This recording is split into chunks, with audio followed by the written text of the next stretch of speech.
Guys, and today we are so excited.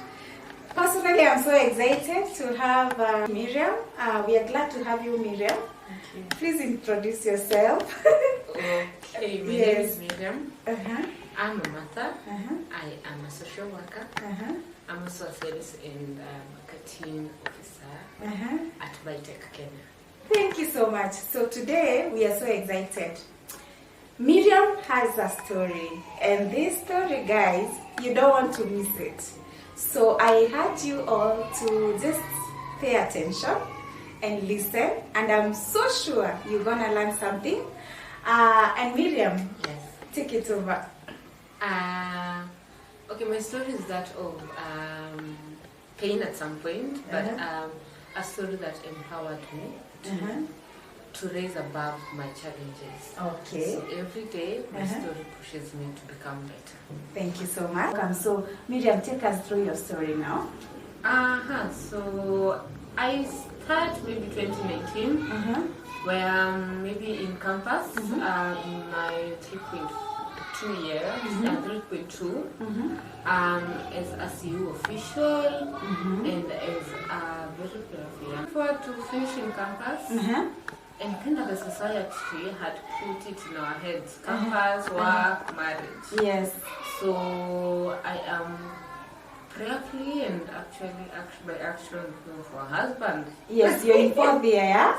Good. So I'm thinking now it's time to think. Think marriage, think work, think life after campus. Yeah. Campus is coming to an end. Sure.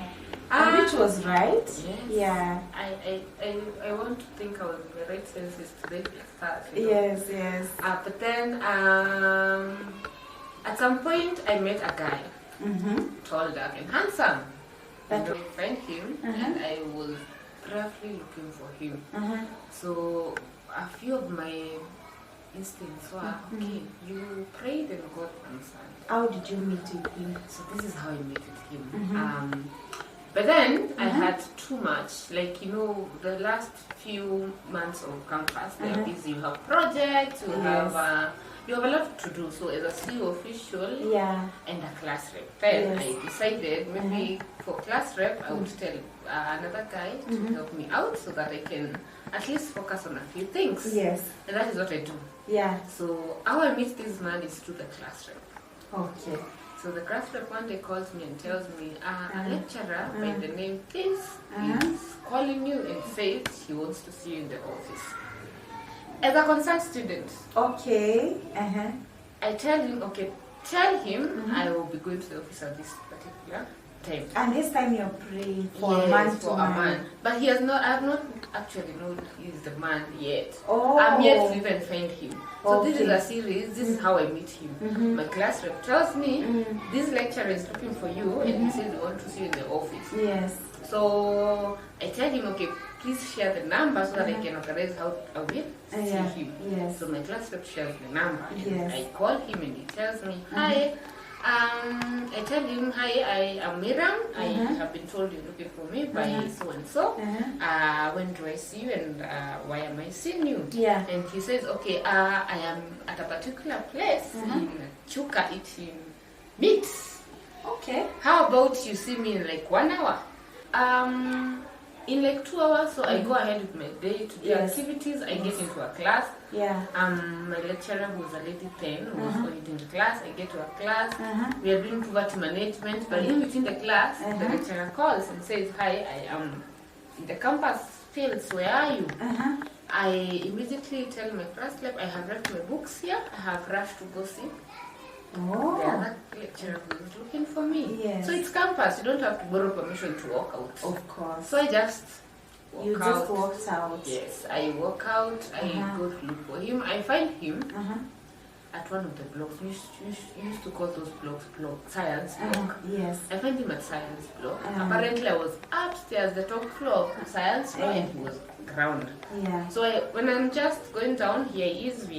I know him by how he looked because he had been my lecturer. Of course. But I'm not thinking anything beyond a student-lecturer conversation here. Oh, yeah. Yes. Yeah. So by this time, he sees me and he says, I just wanted to see you. Oh. Wow. Okay. And I'm like, I just walked out of a Class. lesson to come and see, because I actually was overthinking. Anxiety had told me I have missing marks. You're not seeing my papers or something, because it's a semester where everything is being put together for graduation and for you to move on. You get? Yeah. So I was very anxious about this meeting. You understand? And then when I see him, he tells me, I just want to see you. And my inner me gets really angry, and I don't want to show him out of respect. Yeah. The fact that he's a lecturer and I'm just a student, I'm just like, I am angry, but I'm not going to show you or tell you anything. Instead of going to class, I actually went back to my house. It was on a Thursday. Yeah. I go to my house and I tell myself I'll go back to the university compound in the evening to look at the program for prayers, check if everything is okay, and then join in the meeting that we were having that evening. Yeah. But around 5:30 same day, the same lecturer calls me again. And you actually now come, I tell you what I wanted to tell you. I don't know, it was naivety or for the first time. Yes. It was naivety, because a few hours ago he had just told me I wanted to see you. And now it's 5:30, same day. He says now you can come to business law. And let me tell you what I wanted to tell you. Yeah. And I think it was naivety or something. I wake up, I dress up, and I go.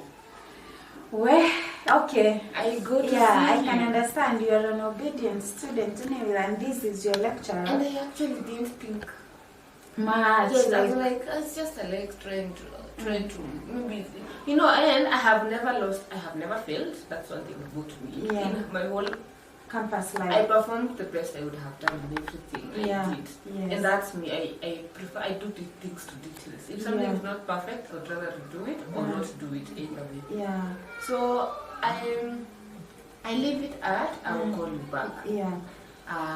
Later, I discover, I arrive at business block, he's there and he tells me, so you're beautiful. And then it clicks.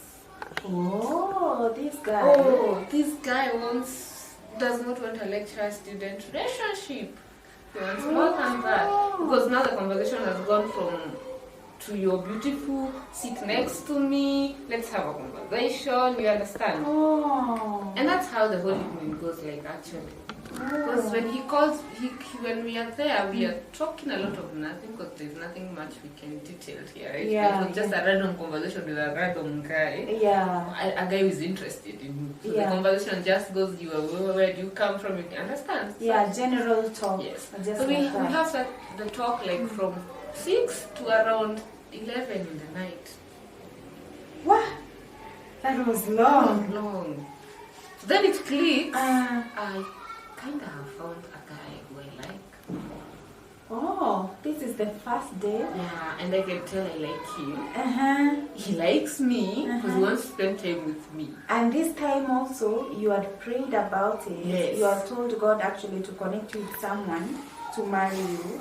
So this conversation, the way it's going, you're feeling like you're vibing together. Yeah, it looks like it's a vibe. Yes. So I'm picking it from there, and it's very interesting. Yeah. Because my prayer, my desires, my heart desires were somebody who is living in Chuka, somebody who is comfortable with the Chuka environment, somebody who is willing to grow in Chuka. Because for me, I'm looking at life like this. I want to do ministry in Chuka, and I also want to go maybe do a little more studies in Chuka University as I do family.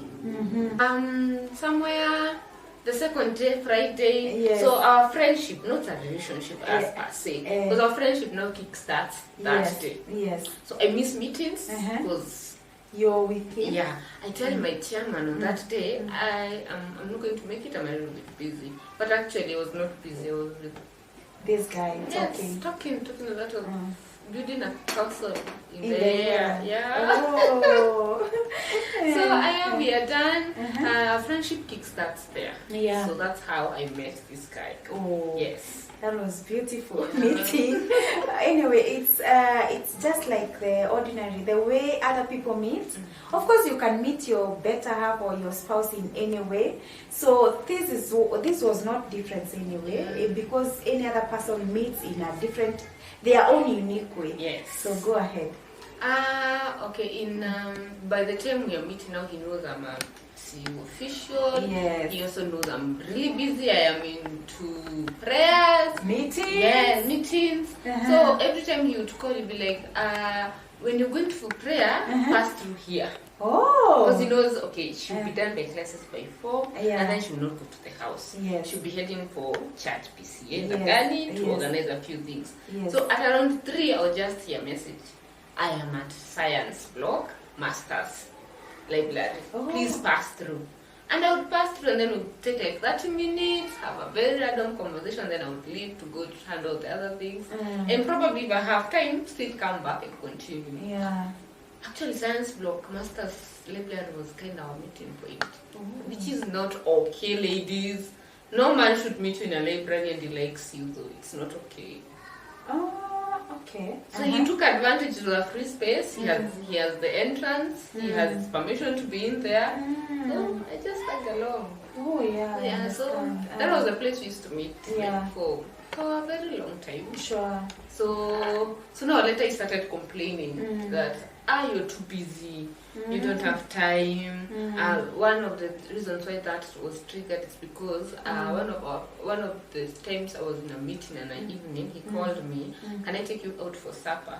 I'm like, I'm a little bit busy, but let me see what I can do. Let me create time, I'll come see you later. Yeah. But again, the meeting just blows up. I don't know what it is with executive meetings, see you.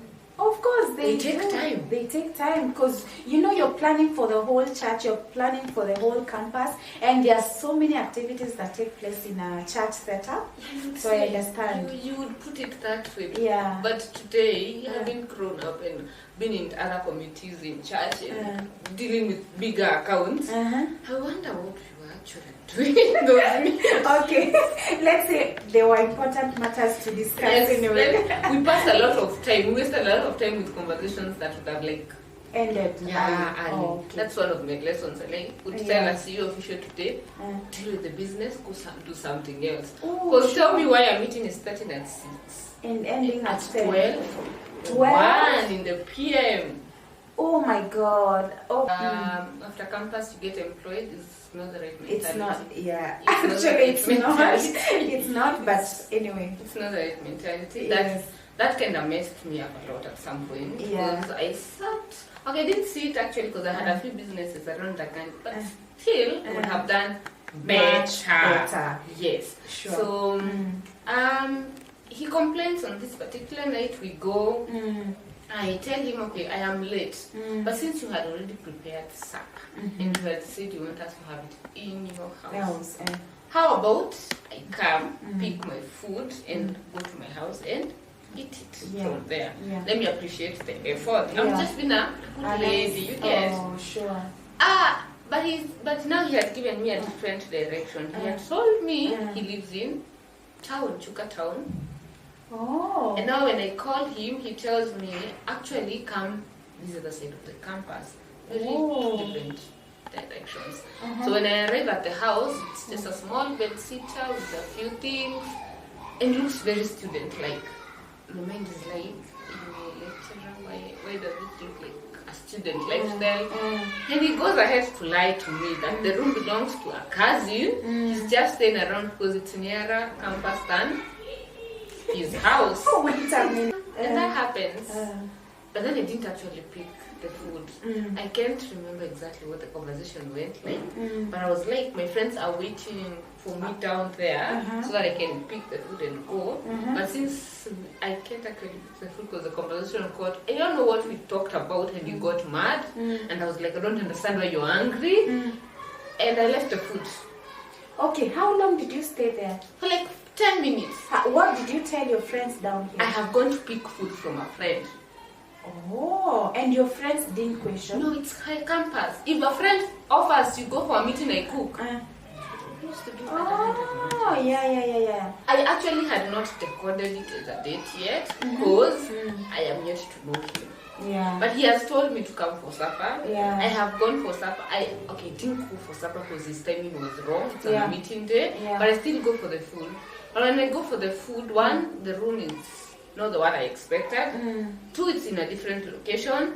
And 3, something came up. There's something he said, and I'm like, I don't understand why you're. Oh, he wanted me to wait, to stay, eat, and have a little bit of fun. And I'm like, my friends are out there, down there waiting for me. So we can have whatever you want us to have. I can sit to eat. I appreciate the effort, but I can't. I remember the food exactly, but let me not mentioning, because I know at some point he might see the video. Let me spare him. I remember exactly what the meal was. So after that, I don't even carry the food. And you leave. He's insisting I sit. I'm insisting my friends are down there. Yeah. And it's night. Yeah. So I need these friends to walk me home. Yeah. Otherwise, if they get mad and leave, I will have to spend over at somebody's Sure. So I leave without the food. So I have actually like gone to say hi. Nothing much has happened. I didn't even carry the what food. did you say to the friends that now that you didn't I'm come like, with food? that food is not even warm. I just looked for something and like. Okay. I'm not speaking about it, but go ahead and have this food. Sure. And the story, and of Ends course, there. yeah, and I go. Yeah. So I think 2-3 weeks later, we continue meeting, random meetings. Yeah. We continue seeing each other randomly. Yeah. I don't actually think this man actually ever opened his mouth to ask me, let's go for a date. Something I've learned in relationship, if a man does not tell you, I'm taking you out for a date, do not assume. Okay. If a man does not ask you to go for a date, like you prepare psychologically, yes, you actually are going out with this man. It's not a date. You're friends. A man who loves you will ask you for a date. Of course. A man who wants to spend time with you and get to know you better. Where ladies, we are emotional beings. Girls, we are emotional. I understand. Yes. But don't date yourself. You can be with a man for 6 months and you're dating yourself. Kwanza hapo kwa kudate yourself. Every repeat it again, you because can be with a man for 6 months and you're dating yourself. Because you see, you're dating and maybe that is the time you're building life. Maybe he doesn't have money. Can you attest to that? Yes. Let the man feel the itch of having you. Yes. Let him know that this girl she's a value. She's a value. She's a value. Yes. Don't be that woman who sits in the house in the morning and you actually how you got that into that house. Yes. It was a random conversation. Like we're spending too much on 2 rents. How about we move in? We reduce the rent. Okay. That's the man saying that. He's not asking you to marry him. Oh, we move in. Yes. We save on the rent. Yes. And might you end up paying that rent? You might. And maybe him saving. Yes.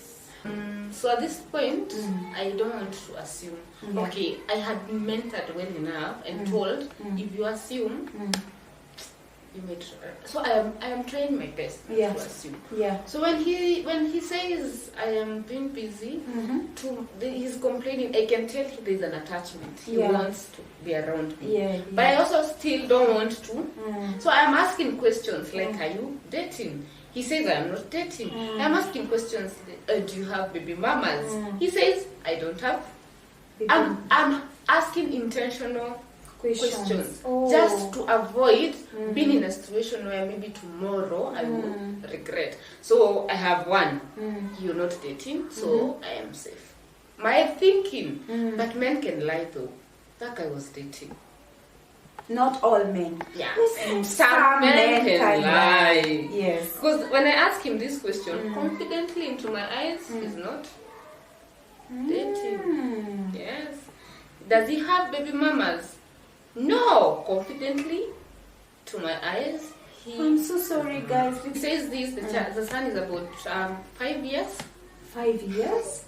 And he says he does not have a baby mama. Yeah. But I continue, so 2-3 weeks down the line, because we meet in January, February, March, April, May. We meet in May. Yeah. So in June, the second week of June, on a Monday, he calls me and tells me, now that you've been so busy, I'm going to bring myself to you. Yeah. Being on a Monday, I was exhausted, very exhausted. Yeah. So I tell him, fine. Let me just create like an hour or 2 for you. Yeah. Because I want to be very intentional about this relationship. Remember, I want it to work for marriage. That's the only reason I'm being very intentional. Yes. Yeah. I'm like, okay, you can come. One, if you're not dating, you come to my house. You and I. Oh. I am free to have you for dinner. Oh, yeah. It's like 1 hour. So I tell him I'm tired, but I will have you. You can come. So I cook dinner and he comes. His coming is coincidental because man was not ever visited. Do you expect a call? Where do you? Oh, where do you stay? So that call does not come. He just like, I am at the gate. And I'm like, okay. It didn't click. He didn't ask me where I live. He didn't. How come he knew where you're living? To date, frankly speaking, I didn't ask details. Okay, after a while it clicked. This could have been one of the reasons I would have stopped him from coming into my house. But then it didn't hit me. I was like, fine, he's here already. And then he comes at the doorstep. Okay, Kenyan homes and every Kenyan room where people live, you are, for some reason, asked to remove your shoes. Yeah. Which I have discovered actually it's very unhygienic to remove movies. Sure. They don't remove shoes. Yeah. So for me, being raised in an African home, remove your shoes, please. At the door. Yes. And he goes, no. I'm a lecturer. Somebody will see these shoes and question. Oh. Guys, remember I was exhausted. So I'm like, I'm not. Okay. So he eats, and then it's around 10. Okay, we have just random conversations. It's around 10. I asked him, hey, can you go home now? I have lessons tomorrow. Yeah. And one of the lessons is actually yours. It's so if I miss, you will not go well. You will know I was well. Even other lecturers might assume the lady is not feeling well, but you know I was not. And again, I don't miss classes. I don't know, for some reason I became very disciplined in campus. Yeah. I didn't enjoy missing classes in campus. Yeah. High school I enjoyed. Campus I was a bit serious. I don't know why. Serious. Oh wow. I was a bit serious about that. So he says, okay, I'm leaving, but could you hug as I leave? Because it's 10. I started asking him to leave at around 9. So when it's 10, I am a bit now aggressive. Please leave my house. Because you can't spend here. I have friends who stay around. Yeah. My class rep was actually a neighbor. And as a Christian, I cannot have you sleep in my house. Oh, I get you. And you remember, guys, in college, the CU house, the cheerleading for the CU was visited by almost everyone. Yes. So I can quite understand what you mean by this statement. Yes. Like, it won't augur well with the rest. Yes. If you actually allow this person to sleep here. Yes. And in the first place, you didn't have plans for him sleeping. I didn't even have plans. And this is at 10. This time. So man enough. Yeah. That means you want to have him to yourself. Yeah. What happens if you're in a place where you know nobody else is seeing you? You're human. Yeah. You're a Christian human being. Yes. Yes.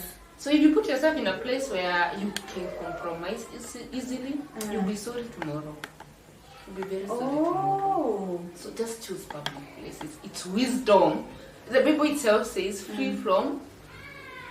Flee. The Bible literally says flee. Yes. Flee. Run from these things that may put you to sin. Yes. So if you welcome the guy you like in your house, you're not married. You will be welcoming sin. And then you will tell us, after sijui kulienda aje, we understand, we also kind of don't know what did happen. You know, you told him, kuja tu ndakupikia kachai for 1 hour. 1 hour went to 10. Okay. Him to go and he says, hug me, I hug him. Yeah. So the hug gets intense. Yes. The hug, the man does not want to let me go. Wow. I try my best. But of course, I don't know, there's a strength that comes with a man can't handle at some point. If I tell you there's no movement I would have made in that position, and it's a normal hug, I cannot move. Neither can I even breathe because I'm not letting you go. And that is. And you're in your own house. I'm in my house. Oh my God. So I struggle my way out, and as I struggle, we move towards one of the rooms that had a lot of clothes. I said this because it was on a Monday. I had just and hung a pile of clothes that had been cleaned during the weekend and Yes. threw them. You know how we live in campus? Yes. Like, I have no time to fold these things. Yes, let me just push them over. I push all them over, so wherever they are, it's where we end up. Yeah. So I look at him and I am crying and I tell him, please, get out. Leave my house. And he does not question, he just walks out. He was in his shoes, do you remember? Oh. So he just walks out. Mm. So at that time I call a friend, I tell her, I don't know what happened. I tell her, this happened, I don't know if he managed to do anything, but I'm feeling Funny. Yes. Yes. And she tells me, tomorrow morning go pick up P2 and prep, let's prevent the common disasters. Yes. That is pregnancy, HIV. Yes. Run, rescue your life. And there's so many, out there that, of course, they do P2 a lot, especially in campus. Yes. So I ran. The following morning, early morning, at around 6, I was in Chukatan looking for a chemist that was opened by then to get me P2. So that you go to class. I take and then I go to class. So I actually find one at National Oil Center at Chuka. There's just a chemist that is right there, next to Quickmart, opposite Quickmart. Is it Quickmart? No, there's a supermarket. Okay, it's been years. There's a supermarket that is right there, Magunas. So the other, right on the opposite, there's a chemist. They opened. So actually, they opened when I was there. So they opened. Yeah. And the man, I would say the man is like laughing from within, because I'm telling him, ni pepi tu. He's like, ni 6. Kwani ulilala? I can imagine what was in the photo that Yes. By then those things are bad, because I had one of the doctors came to talk to us and he was telling us, in fact, P2 should be taken once in a year. Yes. But luckily I had never taken those drugs all through. Yeah. So it was the first time. Yes. So I also expected this one cannot fail. Yeah. So I took the drug and then I asked him for prep. He says, apparently we don't sell prep, but I can make a call. You go through Chuka General, somebody can help you. So that is what I do. I go through Chuka General, they give me prep very fast. So by 8, campus like nothing happened. I'm just walking like nothing happened. And I have decided to bury this story. Because I'm like, I welcomed this guy to my house. You're the one who did it. Yes. We have been friends. And actually, if people who are close enough to me in class, they knew how you just come to class and ask 101 questions to one person. It was like, Miriam, Miriam, you understand when you was just always asking questions. So people would like, people got the memo before I did. I don't know why Christian girls get the memo so late. Me, I was just a lecturer who thinks I'm sharp enough. So they knew. You're not sharp enough. He just likes you, just wants you to have. Oh my God. Yes, because every time was Miriam. And he'll tell us more. Okay. So everybody could have not understood when I tell them, I don't know what this man has done to me. They're like, but you guys are friends. But we saw you go to the masters. I was not doing masters. So the only reason why you are going to the master's library is to see him. So when you tell us this has happened, we are not at the end. I go back and 2 weeks down the line, I am back to Nairobi because I loved doing ministry. If there's something I enjoyed today, not loved, it's still in me today. Yes. It's ministry. So I was having a local church here, which today it's still the best thing that ever happened to me. Yes. And I was also trying to see if I could do church planting in Chuka. So I had 2 local churches and a CU. Remember, this is a very serious girl. Imagine church planting at 4th form, like 4th year. This was so serious, baby. I was looking for church. I was like my mentor today, who is a rev. I was like, I can't wait to finish campus to go join him and plant this church. I was excited. Wow. So I come here. We had a student connect. Yes. Where we used to come campus student and connect in our local church. Yes. So we had one that a weekend 2 weeks later. Yes. So it's in July. Yeah. So July around 13th, 12th. So I come. We have a very good time here. My mentors are excited to have me around. I mean, they are excited. A woman who is really out to do the work of God in campus at our age was a rare case. So It was they were ever excited to have me around. Yes. So I'm doing ministry. I go back. I have exams on Monday. It was a CAT, these mini tests. Yes. So I go to class. I am feeling weak, really weak. So I call my dad at home. I'm not even thinking I could be pregnant. I'm just thinking, it could be typhoid, it could be malaria, it could be anything else. Of course, those are the thoughts that come in your mind first. And if I knew I was pregnant, I would not even have called my dad. You understand? So I'm calling my dad. I'm telling him, hey, dad, your girl is feeling weak. This and this. And he says, okay, let me wire you money. Go to the hospital, get checked, and then you will tell me what happens. So I go to the hospital. I was very involved with student counseling in campus. Wow. So when I go to the hospital, I went to the doctor, was a friend of mine, because she used to come in for mentorship, in and out. So when I go, she looks at me, she's excited. I'm telling her I'm not feeling well. She's withdrawing the blood from me as we have stories. Because, it's just something, it's just a flu or something. Let's just get it checked. We are checking, and she's at some point sending my blood to the lab, and then the lab results are out. She's looking at me. So it's an evening. When I go, it's an evening. There are no even patients. So it's something like we're having a very one-on-one conversation with the doctor, having our time. Yes. We are catching up. So how has this been? I was also trying to build my network for after campus for jobs. Yeah. So I'm a social worker. I can work in a hospital. I'm asking her for the opportunities. You understand? Yes. So we're having this very random conversation. Yes. She sees my results from the lab in her computer, and she tells me, "You're not sick." I'm telling her, but I'm feeling like this and like this. Oh my God, this girl was so naive. I was naive. But it's not even naivety. Let me ask, when you take a P2 and it's the first time ever, do you expect to be pregnant? No way. So and then maybe back in your mind, you're like, it was just... And I even forgot about what happened. So how sexually active have you been? Look at her, I'm like, why are you asking such a question? So I'm a Christian. You are invading in my privacy, guys. You are my friend. You know how I love God. Yes. Why are you asking such a question? You know how pure I am.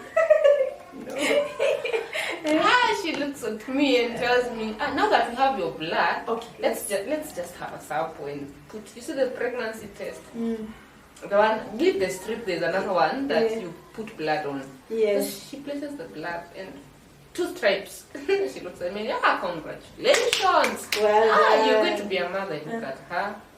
What did you say? Who is becoming a mother? So I start crying, and then she realizes, wait, this pregnancy is not such good news to the baby. And I am not even able to tell her exactly why I'm crying, because I'm trying to figure out, dear God, frankly speaking, I was not a virgin. I had messed up way in high school. Yes. I got born again in Form 3. Yeah. So I had a life before. Yeah. Now here I am. I have tried my best to live pure. Before you say. You understand? Yeah. And in my family, I have made my prayer is that I become the first one. Because looking at my elder sisters, nobody's interested in doing things the way the godly way. I'm like, dear Lord, help me be the change. And then I'm pregnant. I was broken. Oh my God, this is getting tougher, guys. In 1 minute, I am the happiest soul in the streets. Yes. Just living life. The other minute I am wishing life death. Changes. I am wishing death. I am wishing I didn't see the face of the earth. Because I have been doing missions. Our African parents have not been used to, when girls go to campus, they come back home and they watch over them. For me, I had kind of been away from home for a very long time doing missions. And then I'm going to break the news to my dad. That you're pregnant? Yes. So I'm like, my dad will not even, she will think I was never out for my shots. Of course, it's so weird, guys, because as you know, if you remember, you can just close your eyes and remember those guys that were very born again in campus, and you happen to see them pregnant when they are not married. Actually, it was a big deal, Right. because you're like, oh, kumbe, you've been pretending all this time. Yeah. You've been misbehaving So behind this is the the real doors. you. Yes. And you keep telling us not to fornicate, you keep Yes. telling us, you preach a lot of water and you're taking a lot of wine. I know. And those are the stories your friends say. Yes. Oh, so kanakwanga hivyo. And the way she's And the way at she's the pulpit. condemning. Yes. Yes. And then I don't know why Christians, when they address something, it will be called condemnation. Oh. If today you tell a lady, the way you were dressed and the way you were portraying yourself is not right, the lady will be like, stop condemning me. Why? And I don't understand. It's me trying to tell you, to help you out. It's me trying to understand why you. But most of the people will throw it back to you. Like Yeah. the Bible says they will stop condemning. you should not judge. Yes. Of which now, what world will we be living if we can't correct each other? So Yes. at this point, I am broken. I don't know what to do. I called my friend. The same lady had called the first time. So I called her and tell her, you see what happened on that particular night? Yes. I think I have the results and I'm pregnant. And she breaks down. Oh. She breaks down because she was also a CU. She actually became the CU vice chair lady after me. Like after our gym, she got in. So she's broken. Oh. She's like, you're like a mom to us. You are a role model. What are you telling me? Oh my God. Are you telling me you are pregnant? So I tell her, yes, I am pregnant. Please help me tell my spiritual parents. This and this has happened? happened. Oh my God, it's so... On that day, after I tell her to tell my spiritual parents, I am contemplating murder, suicide. Suicide, yeah. I'm thinking, it's Chuka, Nairobi Highway, Nehru Highway. These miracles are really on speed around here. So if an accident happens here, it will be just any other day in Vegas. So when I get to campus, before then I called the baby daddy, the man who's supposed to be the one responsible. Yeah. I called him and tell him, I am pregnant, and he says, hello, hello. He hangs up. So I called him again. I said, I am pregnant. He says, okay, I am at business block. Please come. Let's talk about this. And I'm like, okay, fine. Before you take any stupid decision, maybe this man could marry you. Please consider marriage. Hide this thing. Because if I wake up today and tell you I'm married, nobody's in a right position to ask me why. Unless if I will explain to my spiritual parents. But everybody else must not know. You understand? So I was like, okay, fine. Let me just go and get married. Remember how my desires were to do things right. Oh. And now I'm considering to go through the window, whichever way comes. Oh my. I'm considering whatever that comes my way is what I pick. This man is a man who messed up with me a month ago, 2 weeks or 3 weeks ago. And I'm now considering him. Getting married to him. And I'm broken about to cover the shame. Yes. To cover the shame. But you know, it's funny how many people have gotten married to the wrong people trying to cover something. To cover shame. Shame is not your portion. Shame and not even getting married for the wrong reasons. There are women who you meet, if you hear most divorce cases today, you understand somebody got married because the society was pushing them to marriage. Maybe somebody is in a relationship because every other person in their age mates are all married. Yeah. Or you ask somebody, and why are you considering to have a baby? Because everybody else in my circle is a mother. Oh. And you discover now I was about to join the club. So why do you want to get married, Miriam? Because I'm pregnant. You want to cover, at least you go with someone and say, I'm not alone. We have come with the man responsible. Yes. I think I kind of felt like that would massage the pain a little bit. So I went home. I went to campus. I found him. Yeah. He sees me, but he was in a group of friends. All friends I know. I knew it today. I know them. Yes. They were having a conversation. Okay, a random conversation of men. Yeah. They are laughing. They are having a very good time. It's a men talk.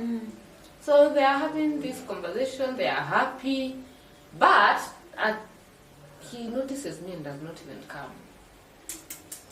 What? Oh my God.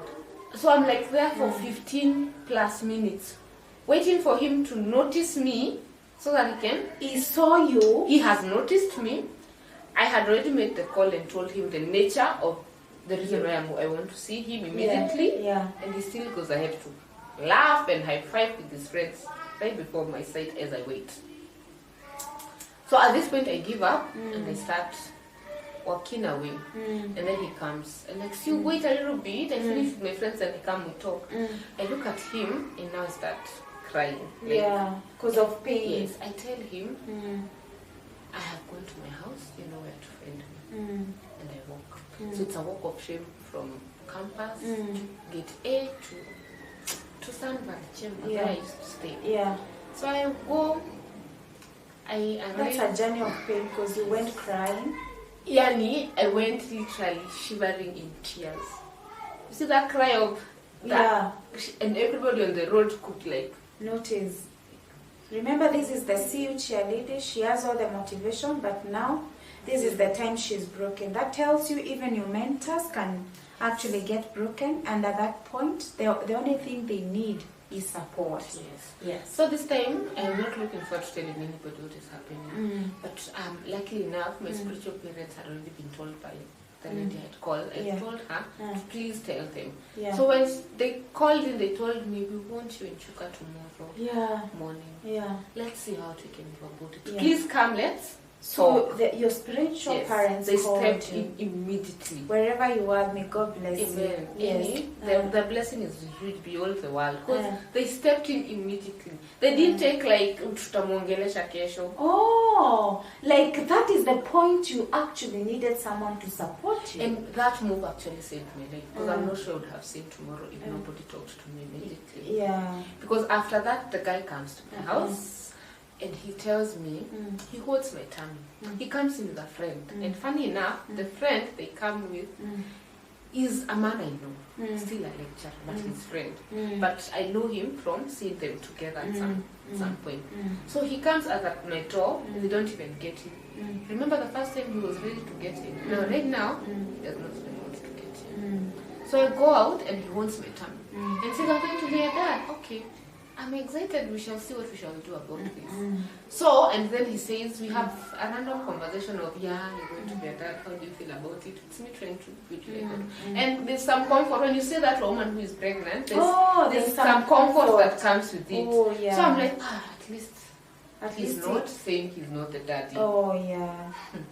And then he leaves with a friend, and he is sleeping. And in peace now. Yes, and my spiritual parents have called. They are also very concerned and want me immediately.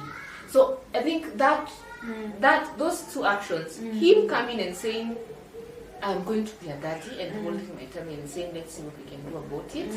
And my spiritual parents just immediately moving in, saved my life. Oh, it's simple. Glory to God for those people that support. Because if one mistake, if you would have said this, it was not convincing enough. But the fact I knew my spiritual parents got me regardless. Yes. Held me to sleep and wake up tomorrow, pack my bags and go to duty. Oh, that is how God saved. Because otherwise, I am sure I would still have committed suicide. Because my head was, go get hit by a car. And there's no single day you will find yourself alone.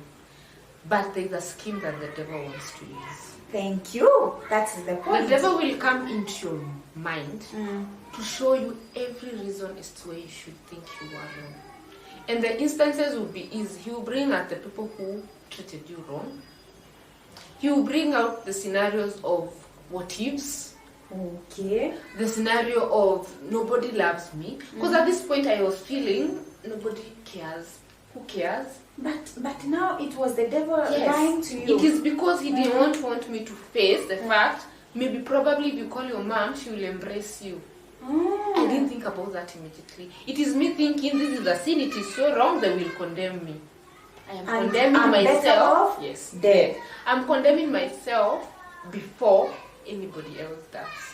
Oh. And that's what the devil does. And for his work, he just comes to steal, to kill, and to destroy. Thank you, Miriam, for sharing he's this. working. He's at work. It's JD. It's his job description. Oh. Kill, destroy, and steal. So he has first stolen your peace of mind. Oh, yeah. He has first stolen. A lot of things are just happening and you don't have your peace of mind. And remember, this is not even the worst case scenario. Yes. Because how do you get pregnant and you think of killing yourself? For heaven's sake. If it's not devil, then who is this? So at this point, I go to Juja. So I arrive in Juja, I give my parents my story. My mom, my spiritual parents are like, okay, we don't understand. Was it rape or not rape? What was this? Because you welcomed, you cooked. You said he took advantage of you in the house. I'm also telling myself, I don't know if he took advantage of me or I allowed him. Because why didn't I even scream for help?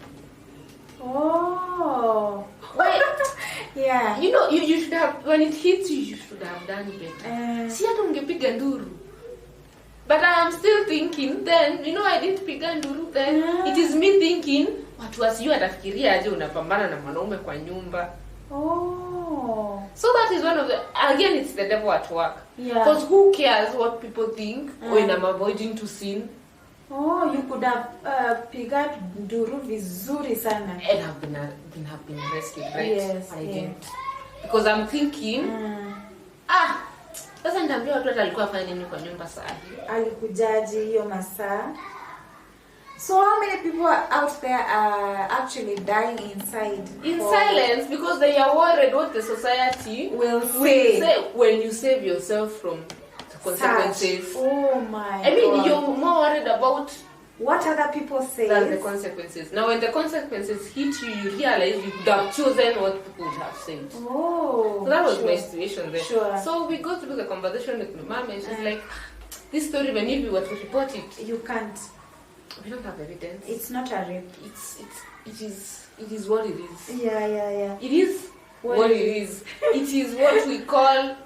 You didn't agree. He agreed, but you lawyers. Yeah. But they are very angry with this man. They're like, if she was not consenting to what you wanted, why did you push yourself? Because I remember, if I've ever seen my dad angry, my spiritual dad angry. His name is Reverend Davis Mawera. He was angry. That day, he was holding his peace by a string. Like, he did what? Pushed. He did what? Those are the problems you have to deal with, guys, if you allow these things to happen. And then he was like ready to go to Chuka and face this man. Like, when am I coming to Chuka? Tell him I want to see him. Like a man, like let's have a man talk with this man. Because he did what again? So after that, then they encouraged me to call him again and see how we take things from. They're my spiritual parents. They had they would have told me, okay, fine, if he's ready to marry you, we consider marriage. It's wrong, but at this point we consider marriage and everything. Because they also gave me other scenarios, like, okay, this has happened before, even in church, in other churches, and even in our fellowships in CU, and people got married and they pray for forgiveness, they are forgiven, and they continue as a happy married couple. So if you're into him, he's into you. Just get married. We shall pick your marriage from them. We shall work with you guys as a team. So I called this guy. Now I'm calling him angry and I'm asking him. So now that I'm pregnant, what's the plan? He tells me via call, and I'm in Juja. I have papers to prove I can't make a woman pregnant. So you remember for the first time he said, I'm going to be a daddy. And now it's like 2 days, like I went to Juja the following day, I called him the next day, and he's like, I have papers, I can't make a woman pregnant. And I'm like, so you're trying to tell me you're impotent? Yes, I'm impotent. Me, I can't make a woman pregnant. Tell me who that baby is, because it's not mine. Sorry. Yes, it was not his baby. Yeah, that is even more. All of a sudden, it was not his baby.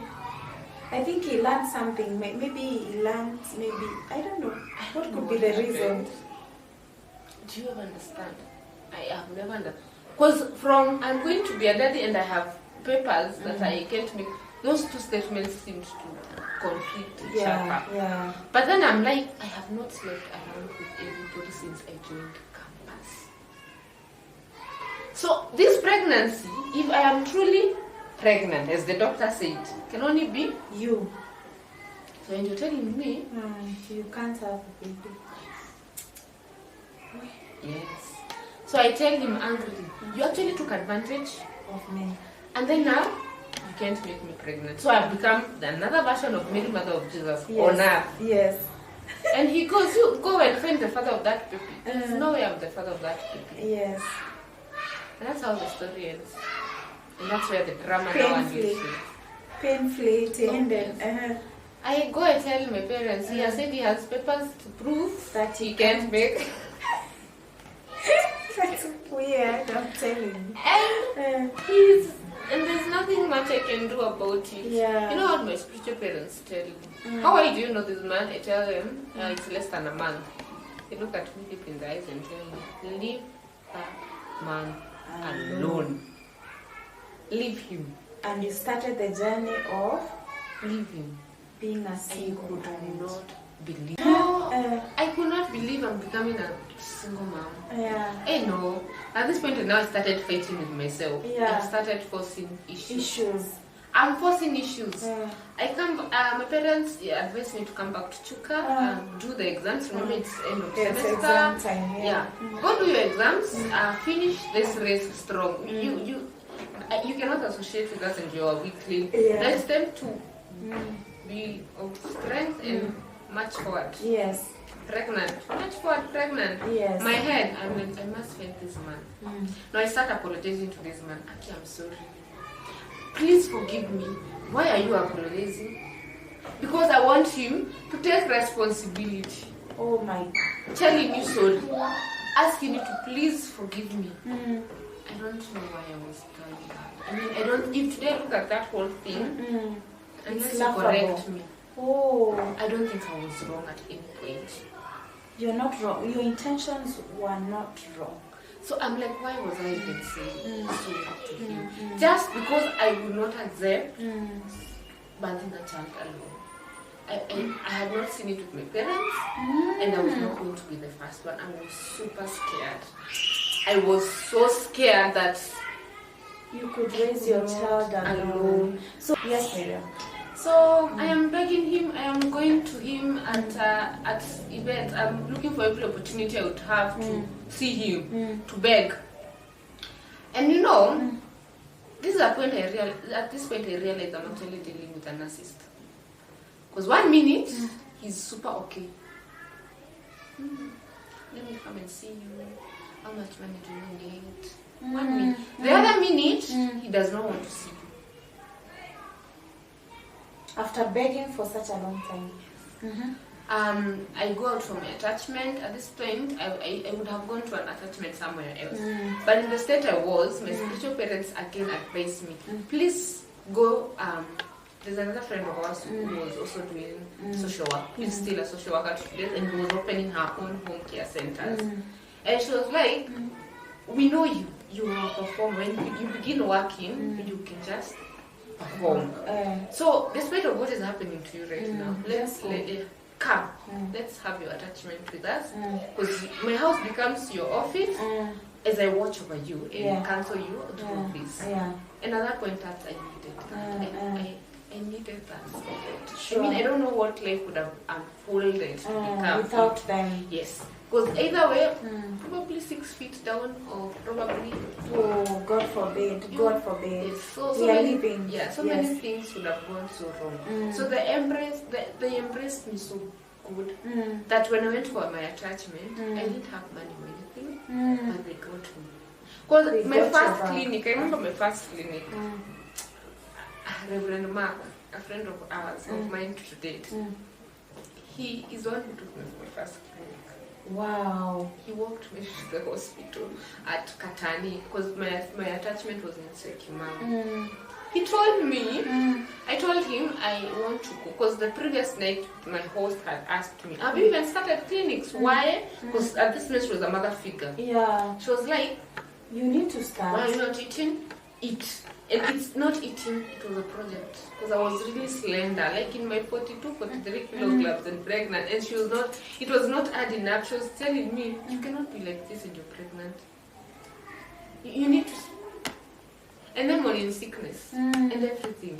So I do my exam period was also a very tough one. Because my baby daddy was one was coming to check exams. He's there, I am pregnant, I can't write anything, I have not been reading, nobody knows I am pregnant, so everybody is wondering why Miriam is acting funny. Why is she vomiting? Is it akongonjwa? But at some point, of course, people are not children. Yeah, people are not children. Of course, they know. People are not children. So I remember one fateful day in the exam room. I am seated and the leg comes, and whoever comes to the paper is my baby daddy. And he stands right next to me with the papers and puts them on my desk and distributes the papers to everybody. You didn't talk. I cried. Oh my God. I don't want to see you at this particular time. I am trying my best to write exams. And you in your common sense, you're just choosing to appear here. He succeeded, by the way, at that exam. That particular paper. In hurting you. Yeah, he succeeded 100% because I was broken. I didn't write the exam like they were supposed to be written. You know, I didn't do things that were supposed to be done. So if it was what he was looking for, he succeeded. Oh my. Okay, Miriam.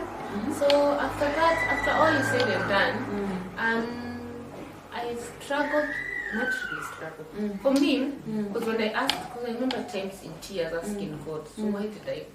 In tears. Yes, why did I have to go through this? And it's God telling me stop fitting in and become. Yeah. The aspect you're fitting in. You want to get married to fit in with the society. For the society to be.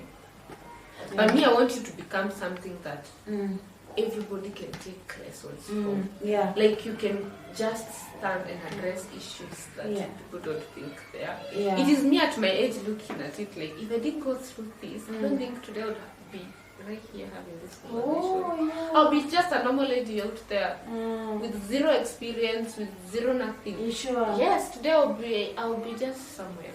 So does it say every pain comes with a gain? Yes, but I would want it to put it like this. Seasons come and go. Okay. But how your season for tomorrow becomes is designed by how you handle today's season. Oh, sure. How you handle your season today. Yeah. Because, I mean, there are, in campus, there are many ladies who got pregnant. Yeah, At the same time. I chose to fight. I chose to believe that God has a plan for me. It was difficult. I made mistakes on the way. Yeah. I messed up big. Yes. But in the end, I still chose to stand still and see what the Lord is doing. Sure. And this is what I've become today. Wow. There's somebody else who gave up and chose to discontinue school. Because I remember after I'm pregnant, I am going for labor. Because after attachment, there was one more semester in campus. Yeah. So I go back to campus. My dad and mom now have impressed me. They are happy about it. I go to campus. My dad is like, get a bigger space as you give birth so that your son can have ample space for you and your son. Yes. So I've been embraced by my family. Yeah. And it's such a good thing. I actually thank them for the support they did. Sure. Because I think their support has come a long way through the depression period, through the healing period, all that. If their support was not there, I'm sure I would have done worse. But when I go back to campus, I am still begging this man to become a father. You're now 3 months? No. I went for attachment. Attachment is like August to December. Oh. So all this time I am with my. So your tummy is even showing now. By the time I'm going back to campus, I was 7 months. Oh, 7 months. You're almost January 6. Yes. Because I came back in March. Yeah. 6, 7. Yeah. So I went back in 6 months. Yes. But when I was finishing my attachment, a lot of things happened. I would not say are the best. Yeah. A few taught me to be strong. A few kicked me under the bus where I cried day and night and I didn't know what to do about it. A few lessons also told me you don't trust everybody around you. Have you met the church? And the church, how it handles things. Wow. Able to tell us the story now? So the church, I'm pregnant. My spiritual parents have embraced me very well. I am actually living with them at some point. I am asked at the church to step down, to stop doing ministry, which is okay. I understand where they were coming from. Yeah. One thing that didn't rub well with me was the fact they asked somebody in the church asked me to stand before church and repent. That didn't rub with me well because I didn't understand why I was repenting. Because only me understood where this pregnancy has. I felt I'm the one who is being wronged, but you're asking me to repent. That he encouraged me. He told me, a seasons like this, only grace can carry you. A seasons at what I was at that point, only grace. I swear even energy, even strength, even mind. Let's say that you woke up because you have the strength. I didn't have strength to rise a day. I would wish I sleep and I never wake up. So the strength to actually wake up was grace. Pure grace. So when the church, when this is being decided, he tells me, you don't have to do it. Just go and prepare yourself, but you don't have to do it. He does not tell me don't do it. He's just telling me the decision is entirely on you. But back there in the church, they're expecting me.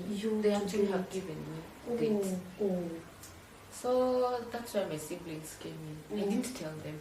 They don't know. I'm telling you God. And I tell you God is my love. And He is my everything. Because after I have been given a date, one of my siblings decides to actually throw a vacation for us as a family. A vacation? She says, I think Miriam is going through a lot. Let's go to Mombasa and have fun. That was actually, it was timely. It was timely. You know, I left Nairobi. I left my attachment on a Friday, on a Thursday. On a Thursday, I came back to my sister was living at Kiambu Road. I put my bags and went to Mombasa. For vacation. That Sunday was the Sunday I was supposed to apologize. It was so funny. But I went to Mombasa. And you know, funny enough, nobody called to ask where I was. What? My spiritual parents knew they had gone to Mombasa. They were very but okay. No one else? They were like, finally. Sorry. Oh my. They were like, that was kidogo hivi. Simamisha mbele yako. Oh my God. So I found myself in Mombasa that Sunday. I was supposed to apologize. And nobody in church called to ask, you were supposed to be here to do this. Where were you? To do that. Nobody called. Nobody has actually ever so your sister came in handy. Yeah, they didn't even. They may hear this now. I didn't even tell them what they had done for me. They had saved me. It was shameful actually. And you know, they saved me. I didn't even tell them because they also learned I was pregnant. They were not happy about it. They had reacted in different ways. So when they said this, I was like, okay, me, I'm coming. But I didn't even enjoy the vacation. I was still even depressed. I understand.